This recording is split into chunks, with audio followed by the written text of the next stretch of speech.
Maka Imam Nawawi Al-Jawi juga menyebutkan dalam kitab Muraqi Ubudiyah, syarah kepada Bidayatul Hidayah ini juga, beliau mengatakan bahawa menuntut ilmu itu fardu ain yang membawa maksud, iaitu apa yang mesti tauhid, fiqh dan sebagainya itu untuk kita selamat. Manakala fardu kifayah pula, wa huwa ta'allama ma yasilu ila al-jannati, iaitu fardu kifayah pula ilmu yang kita mengaji yang menampakkan jalan kita untuk masuk syurga.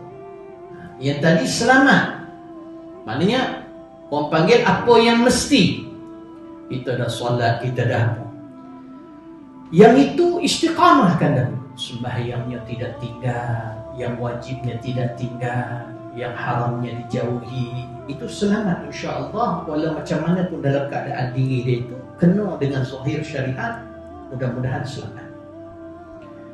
Manakala fardu kifayah, iaitu belajar pula cara yang mana dia nampak dia tu sampai ke syurga dengan buat benda tu.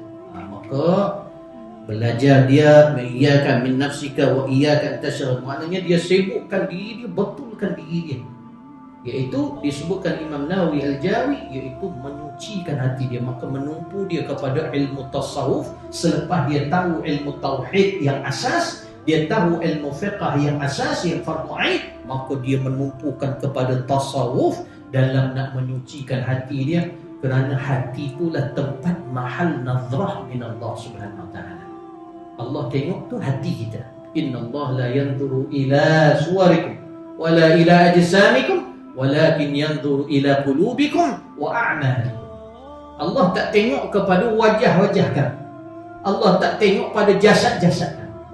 Yang Allah tengok itu hati-hati kamu, dan yang Allah tengok itu amalan-amalan yang terbit daripada hati-hati yang